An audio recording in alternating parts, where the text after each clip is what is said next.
Between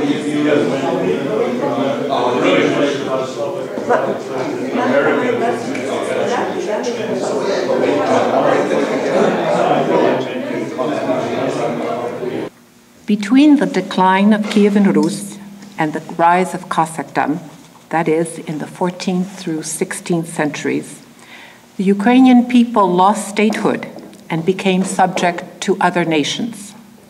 Historians have referred to these centuries as the Bleak period in Ukrainian history.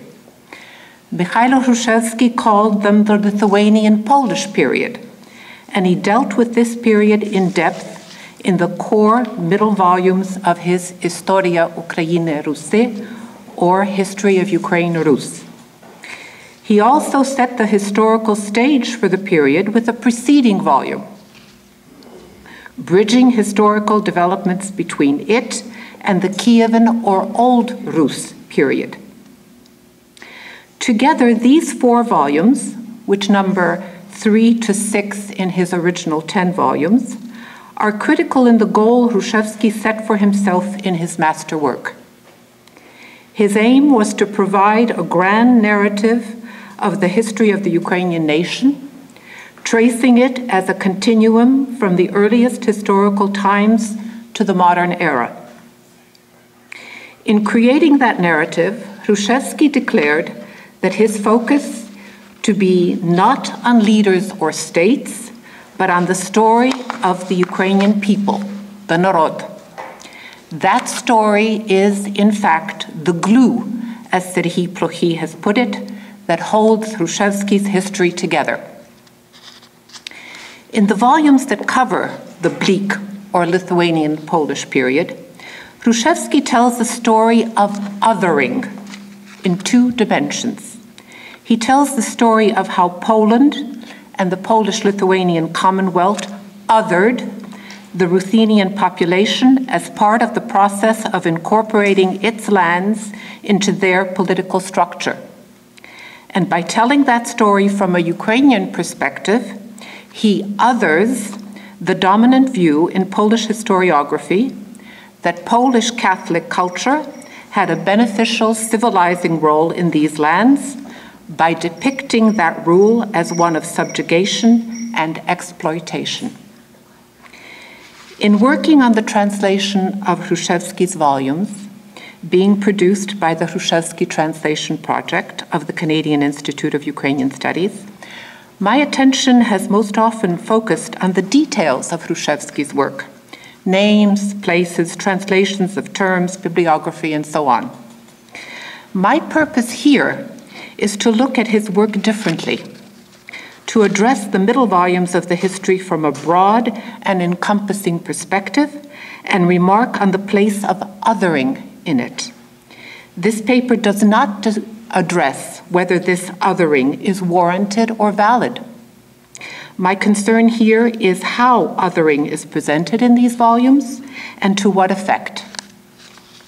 In addressing that concern, I briefly summarize reasons widely known and largely uncontested, and I note the context in which the middle volumes were written. Then I shall generally recount the contents of these middle volumes and how othering occurs in them. First is that it is appropriate to speak briefly, although I will be repeating a little, about Mykhailo Hrushevsky himself. Born in Cholm in 1866, he spent his childhood in Tbilisi, strongly influenced by his father, Serhii, a pedagogue and academic writer who passed along to him his own deep interest in Ukrainian culture and history. In 1886, young Mykhailo began studies at the St. Vladimir University in Kiev, and there came under the tutelage of his professor Volodymyr Antonovich, an accomplished historian of Polish origin with a strong interest in social history, and in particular, the Ukrainian common people. The young scholar was soon recognized as a brilliant researcher, erudite writer, and avid discussant of historical questions.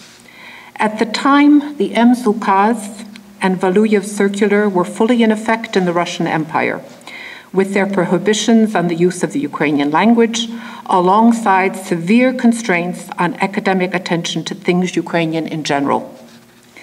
By contrast, in the Austro-Hungarian Empire to the west, the situation of the Ruthenians, or Ruthenians, or Ukrainians, in that empire's terminology, was on the rise, especially in Galicia, as the government accorded them more attention and political status. When, in 1892, a new chair focusing on Ruthenian history was created at the university in Lviv, Professor Antonovich declined an offer of the position for himself in favor of his student, Mykhailo Hrushevsky, who accepted it.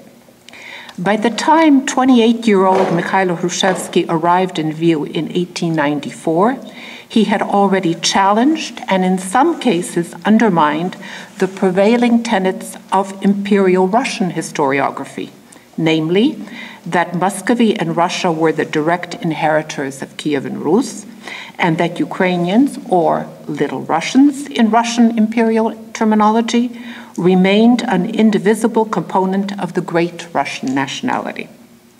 Hrushevsky also arrived in Lviv having already gathered much of the documentary material that would see publication in the first volumes of his history. Once in Lviv, he took to scholarly work at an accelerated pace and quickly added to his reputation as an indefatigable and prolific scholar, professor, publisher, and organizer of scholarship. In Lviv, Hrushevsky not only entered a new political milieu, but encountered a cultural national situation and outlook new to him. Poles and Ruthenians across the ideological spectrum were at odds over dominance in political and cultural affairs in Galicia and Austria-Hungary overall. And that struggle was becoming increasingly antagonistic. Lviv University itself was a Polish bastion, and to many professors, the very existence of Hrushevsky's position was undesirable and threatening. Coupled with this was Hrushevsky's first experience of attitudes that the Ruthenian population in Austria-Hungary had long lived with. A disdain, indeed at times opprobrium, for their language, culture, and history, as inferior to its Polish counterparts and subject to them. Polish historiography, too, held major tenets regarding Ukrainian history that Hrushevsky did not accept.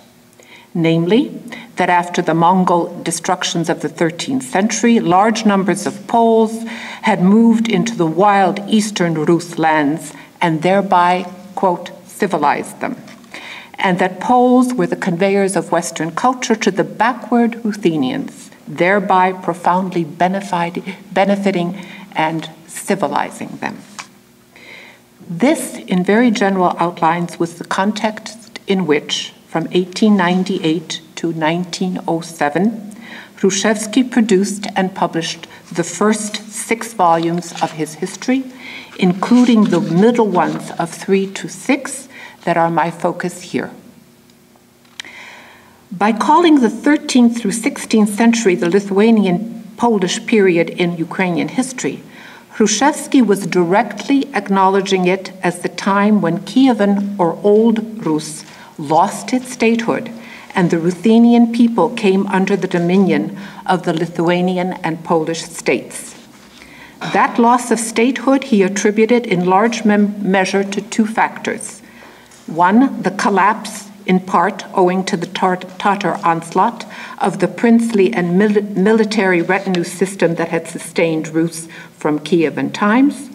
And second, the end of the ruling dynasty of Galicia-Volhynia, the state he regarded as the successor to Kyivan Rus.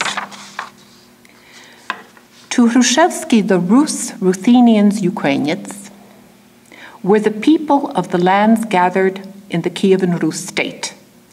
That territory extended roughly from the confluence of the Vistula and Sian rivers and the Prut River in the west to the Pripyat and Desna rivers in the north, beyond the Donets River in the east, and to the Black and Azov seas in the south. a geographical area not unlike the primary territory of Ukraine today. The question of who were indigenous inhabitants and who migrated and settled there in prehistoric and early historical times, he addressed at length in Volume 1 of his history. Central to his conception was that the ancestral homeland of the Rus was the middle Dnipro region around Kiev, and that during the existence of the Kievan state, its people formed a polity with a society, culture, legal system, and economy that rivaled or surpassed those of any of its neighbors. When their polity disintegrated, the Rus were already an established people, the first meaning of Hrushevsky's use of the term narod, with not only the shared language, culture, and characteristics that demarcate an ethnic group or nationality, but also the historical memory, social structure, and legal system that are foundations of a nation, the other meaning of narod in his history. Hrushevsky did not question the historical consensus that in the medieval to early modern period, people in the Rus lands, as elsewhere throughout Europe, identified themselves primarily not by nationality, but by language, religion, or locale. Nor did he challenge that in absorbing the Rus lands, Poland and Lithuania included the Ruthenians into their state structures on a legal basis and with some representation. What he did was to examine, from the Ukrainian perspective, how the Ruthenians fared, first under the dominion of the Kingdom of Poland and the Grand Duchy of Lithuania, the two states that absorbed the Rus lands initially, and later when these two states united to become the Polish-Lithuanian Commonwealth. He looked at how the lower and middle levels of society were affected by their rule, how the nobiliary and clerical elites responded to it, and how their culture and way of life was affected by it. This is where othering figures in the history and becomes crucial in Hrushevsky's narrative. In Volume 3, Hrushevsky sets the period's historical stage. He charts the formation and disintegration of the Galician-Volhynian state, relates the situation in the Dnipro or Kievan region during that same time, and describes the social and political systems, culture, and way of life in the lands of Rus overall. Here, too, he relates and emphasizes the achievements of Kyivan Rus in particular. In culture, Christianity adopted from Byzantium had spread, and a legal code, the Rus law, or Pravda Ruska, had been established. In local government, the popular assembly, or Vicha, had developed and was functioning. In society, a strong family and clan structure had evolved. In material culture, art and architecture were building on Byzantine models.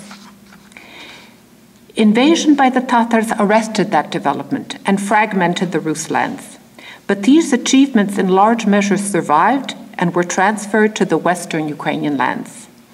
There, with the growth of the Galician-Volhynian state, the Ruthenians came into more direct contact with the West and began to incorporate its accomplishments while furthering their own development. It is this positive development, Hrushevsky declares, that was halted and severed as the Ruthenian lands came under the dominion of Lithuania and Poland. He calls that experience a, quote, disastrous turning point in the life of the Ukrainian Ruthenian nation, declaring that it brought about a, quote, complete robbing and humiliation of the Ukrainian people. In the next 3 volumes of the history, he proceeds to examine that situation in depth. In Volume 4, Hrushevsky relates what happened to the Rus lands after the collapse of the Galician-Volhynian state, beginning with what he calls, quote, occupation of the Ukrainian lands by Lithuania and Poland. Here he analyzes how the Ukrainians' ruling elite failed to be effective leaders, leaving their lands and people subject to foreign government and acquisition, as its princes proved to be inept military and political leaders, and the upper echelons of the nobility were co-opted into supporting foreign rule. The Rus lands came to be divided between the rulers of Poland and Lithuania. In contrast to Polish rule of the Rus lands Poland first absorbed, Hrushevsky presents the Grand Duchy of Lithuania's rule of the Ruthenian lands it occupied as initially benign and accepting of Rus laws and customs. However, this changed as the Lithuanians accepted Poland's Roman Catholic religion, and the duchy was joined to the Kingdom of Poland in a dynastic union. Hrushevsky relates this progressive transformation and subsuming of Lithuania into the Polish political and legal systems with some empathy for the Grand Duchy of Lithuania. It is the Polish-Lithuanian state that resulted from the duchy's merger with the Kingdom of Poland, together with Poland itself, that emerges here as the primary other in Hrushevsky's narrative. In Volume 5, Hrushevsky turns from political relations to the sphere where, in his view, the incorporation of the Ruthenian lands had the greatest impact on the Ukrainian people, namely the evolution of social classes. Here he presents a wealth of information on Ruthenian society across 2 centuries as he traces the realities imposed on the Ruthenians by the rule of the other. At the volume's outset, he notes how the self-governing and legal system of the Ruthenian lands were modified and Polonized despite the Ruthenian nobility's initial efforts to continue traditional Rus-based standards. He attributes that development to limitations placed on the Ruthenian elite's rights and influence, and to the imposition of greater service obligations on them than on the others' own ethnic groups, with the result that the Ruthenian nobility, in self-protection, came to place their own class interests above local or national ones, and to seek governance by Polish law. Hrushevsky's account of the nobility order overall, from magnates to the petty nobility, is followed by a description of the peasantry in its numerous categories. Here he charts the progressive erosion of their rights, tax burdens, and increasing service obligations with the expansion of the corvée system. Hrushevsky's account of burghers, town organization, and rural governance relates in detail how Ruthenians were excluded from most municipal offices. He also points out how the introduction of Magdeburg law and Wallachian law villages undermined mutually beneficial rural municipal connections. His account of church organization notes that Polish rule totally changed the position of the Orthodox Church. The state church of Kyivan Rus, which Orthodox had been, by displacing it with the Roman Catholic. Singled out are the restrictions placed on the Orthodox Church and the increasing tensions between that its lay people and clerical hierarchy, leading some of the latter to turn for support to the Roman Catholic Church. Volume 6, the last of the middle volumes, is the culmination of Hrushevsky's discussion of the Lithuanian Polish period, and it is here that his assessment of that period is the most unequivocal. His detailed examination of urban and rural economic life concludes that by the end of the 16th century, when dominion over the Ukrainian people by the Polish-Lithuanian Commonwealth was complete, the Ukrainian lands were in grave decline. Urban economic productivity had fallen, peasants were increasingly impoverished and burdened by service obligations, and natural resources, particularly forests, were being devastated by rapacious landowners and entrepreneurs. Concurrently, a burgeoning demand for grain in Western Europe was prompting landowners to devise ways increasingly, particularly through government measures, to tie free peasants to the land and oblige them to perform labor in the corvée system, what we know as panshchina. After examining cultural and national relations among various elements of the population, including its national components, and giving a comprehensive account of everyday life and culture in the Ruthenian Ukrainian lands, Hrushevsky concludes that by the close of the 16th century, a deteriorating socio-economic structure and foreign rule had weakened society overall. The achievements of Kyivan Rus, with their promise for future development, had not led to substantial new cultural accomplishments. A prime factor in that stagnation, in Hrushevsky's view, was the severance of direct contact between Ukrainians and the West. Now all Western cultural context was coming through the medium of Polish culture and its inferior adaptations of Western European achievements. Where positive innovations in Ukrainian art were made, they were created apart from Polish models and were distinctive from them. But the very production of Ukrainian art and crafts was curtailed owing to government restrictions. For instance, on how many Ruthenians could qualify to become members of artisan guilds. Together, all these measures threatened the Ruthenians' very identity. Most important, that identity's cornerstone, the Orthodox Church, had come under direct attack. To quote Hrushevsky, by the last third of the 16th century, the overall situation had become this. In every aspect of life, the Ukrainian nationality and its Ruthenian faith were now faced with the privileged national group of Polish Catholics and their state religion. At every turn, the local Ruthenian had occasion to hear that he was a schismatic and nearly a pagan. He heard that his national identity, language, culture, and literature were considered something inferior to the Polish Latin element and tolerated with disdain by the representatives of the new authorities and the privileged nationality. At every instance, he was required to give up his place in favor of the emissaries of this privileged nationality, who displaced him from all honored and influential positions and sources of income, and who attacked his property and other rights. It was against this background, says Hrushevsky in Volume 6's concluding chapters, that the struggle for and against a union of the Orthodox and Catholic churches was waged in the Ukrainian lands, a struggle in which the Polish government and Roman Catholic Church played large roles. That struggle led to the creation of the Uniate Church and thus the fracturing of the ancestral, unitary, and fundamental marker of the Ukrainians' national identity, their faith and church.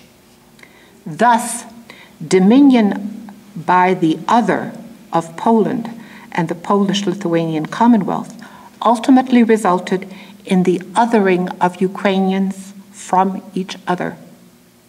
That situation would take on dramatic new dimensions with the rise of Cossackdom as the new actor and champion of the Ukrainian people. And it is with that statement that Volume 6 and Hrushevsky's treatment of the Lithuanian Polish period concludes. The history is, of course, a product of Hrushevsky's own historical time. Some scholars have pointed out that the historian wrote his middle volumes at a time of growing Polish-Ukrainian antagonism that affected him both professionally and personally, and that this must have influenced his stance toward the Lithuanian-Polish historical period. Many speak of the great breadth of his erudition and masterful command of an astonishing array of sources, and few find fault with his use of them. During the first decades of Hrushevsky's career, the ethno-national ideas of Hegel and Herder were prominent in historical study, and these are evident in Hrushevsky's narrative. Evident in it as well are some apparent contradictions. For one, the populist Hrushevsky, who referred to himself as a historian sociologist and emphasized that his history was the story of the Ukrainian people, paid considerable attention to political leaders and states and faulted those of the Ukrainians for having failed their people and nation. This paper has glided over or wholly omitted numerous topics that Hrushevsky treats in depth, ranging from discussions of the individual Rus lands to the complex circumstances in which the movement to divide the Ruthenian church developed. Nor has it looked at the many nuanced qualifications in his work. In summarizing the content of Hrushevsky's middle volumes, I have marked the role there of the concept of the other in his narrative and analysis. Applying that concept to Poland and the Polish-Lithuanian Commonwealth, together with his outstanding skills as a historian, particularly his extraordinarily rich use of detailed sources, allowed Hrushevsky to displace the major tenet of Polish historiography regarding Ukrainians. Through the course of his middle volumes, Hrushevsky documents in detail that the Ukrainian people did not benefit from Polish rule, but were harmed and fractured by it. In the process, he also others Poland's traditional view of itself as a benefactor vis-à-vis the Ukrainians and their history, for he categorically discredited and rejected that view. As Robert Frost, the contemporary British scholar of Poland-Lithuania, has remarked, in whatever way Polish historians have assessed and criticized Hrushevsky's history since his writing of it, they could not and cannot ignore it. His scholarly work was simply too detailed, valuable, and remarkable.